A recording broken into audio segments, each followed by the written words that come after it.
দেখো বন্ধুরা, পাকা বুড়িটা না শরীরটা খুব খারাপ। রাতে বমি করেছে, আবার জ্বর আসছে।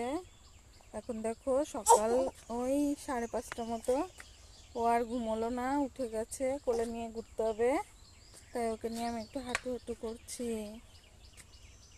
কি হয়েছে বাবা? শরীরটা খুব খারাপ তোমার? কি হয়েছে? খুব খারাপ? কই বাবা, ভালো লাগছে না? কই পাখি? কই পাখি? আয় পাখি। কই পাখি? কই পাখি কি খাচ্ছে? পাখি পাকা পেঁপে খায়। পাখি পাকা পেঁপে খায়। পাখি পাকা পেঁপে খায়। কই? ওই যে। কই পাখি? ওই যে পাখি। এই পাখি,